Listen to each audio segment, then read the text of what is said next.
Should we be worried? Hello, everyone, and welcome to Let's Talk Raptors. I'm your host, Disham, my channel where you get reviews, analysis, predictions, and hot takes on all things Raptors as well as some NBA. So the Raptors were back to back today against the Atlanta Hawks in Atlanta, and the Raptors have a pretty good record on back to backs. We were 8-3 coming into this game.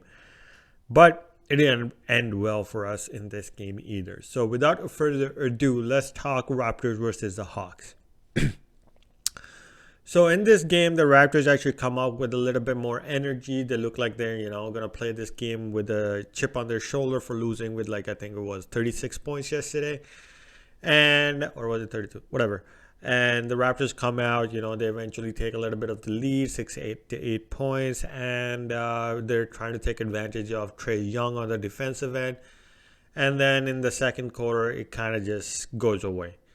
The Raptors start relaxing on the defensive end. Offense is not working. Gary Trent Jr. seems to be struggling.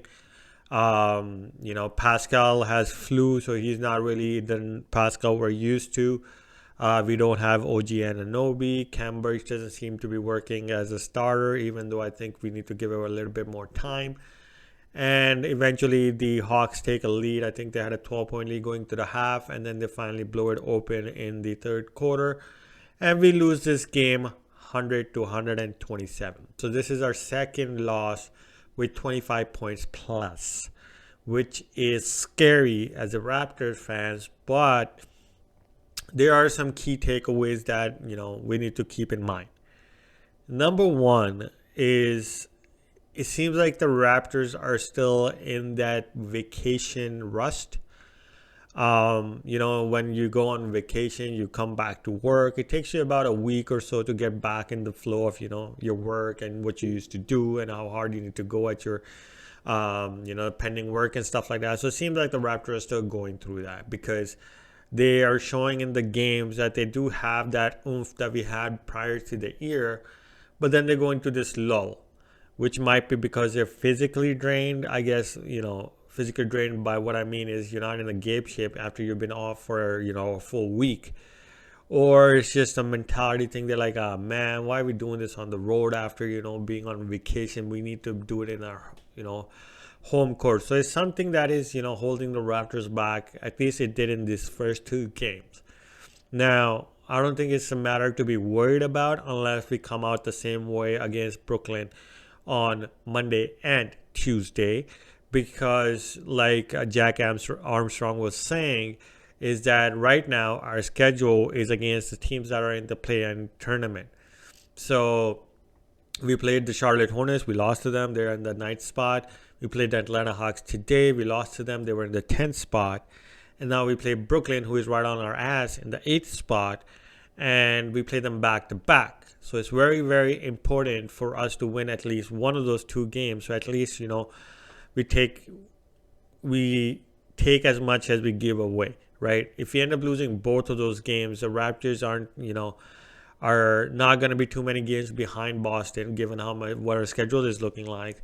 And those losses will tally up for us to end up in the play-in tournament. That's something I wouldn't want us to do, right? So that is the only worry that I see. But it seems like the Raptors are just going through the motions right now. They're still in that rust where, it takes a while. So that's my first key takeaway. Second key takeaway I see is that Precious Achiuwa, yes, it's one game, but he played well yesterday too. And today he had 21 points coming off to the bench. I think him going through the All-Star experience has given him a little bit more confidence. He's passing well today. He had this sweet pass where him and Gary Trent are in transition, and he, bounce passes a bit underneath the defender to Gary Trent for a layup. And I think Precious is making the right strides. So is Scotty Barnes. I think it helped them out to be in that, the All-Star weekend. But, you can't take too much away given that these two games are out of that whole vacation period. And, just because you can't take it, how the Raptors are playing, you can't take it as, so much. The same thing applies to Precious. But I like the strides that he's making. Hopefully he will continue to do that going forward, and it will contribute towards the Raptors making a better run at the standings. The third key takeaway I have for you guys is Malachi came into the game today, and I've been, campaigning for Malachi to get some points. He looked good.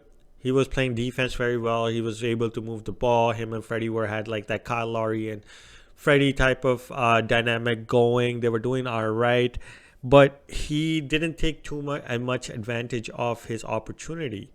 He went 2 for 10. He played 19 minutes, only scored 6 points.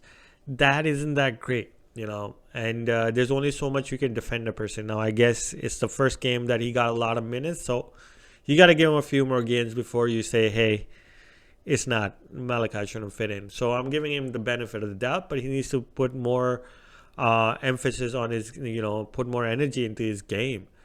And I guess maybe coming off of the vacation himself, and he's been on a longer vacation because he's been sitting most of the season, it might be difficult for him to get into the rhythm just yet. So give him a few games, let's see how he does. Hopefully Nick Nurse doesn't just pull the plug right now, because that would be just idiotic in my opinion.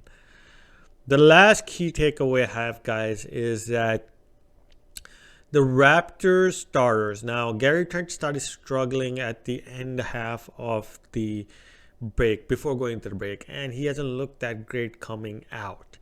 Now, is that because he's not getting the shots? He's getting the shots. Is that because, something is off, like he's injured or stuff? No, it's not. So it's a little bit worrisome, but again, that does happen to players, especially players that are rhythm shooters, where, and especially when a player has been so hot, which like he was, that, things need to level out. And I'm glad that it's happening right now, because if he's to start firing again within the next week or so, he's still scoring 10, 15 points. That's not an issue. He'll still give you that. Wake up in the morning and give you that. But if he starts firing like he did when we are in the late stretch or in the early playoffs, that will help us go deeper. And hopefully we'll have Pascal back. Hopefully OG won't be out for too long, and the Raptors can make that move towards the standings, possibly get into the 6th spot, because Boston is hot, but Boston is overachieving right now. They're not a team that's that great. And honestly, we can catch up to them. We just need to, wake up and get out of our hangover from the vacation that the All-Star break. So that's what I have for you guys for this video. There's not much you can analyze at this time, given it's only 2 games. Now, if we lose the next 2 games, then we got to worry, because then it means like the Raptors are giving up, right? And it could be possibly because Masai didn't make much moves to put us, forward. He just made a move to stay in place, and that could have given an indication to the guys that, hey, he doesn't think we're gonna get that far, so who gives a shit. Hopefully that's not the case. Let's see what happens in the next games, and I will analyze that once that cross that bridge once we get to it. So that's all I have for you guys for this video. Hope you guys enjoyed the content. Please hit that like and subscribe button, help my channel grow, and I will see you guys after the Brooklyn Nets game on Monday.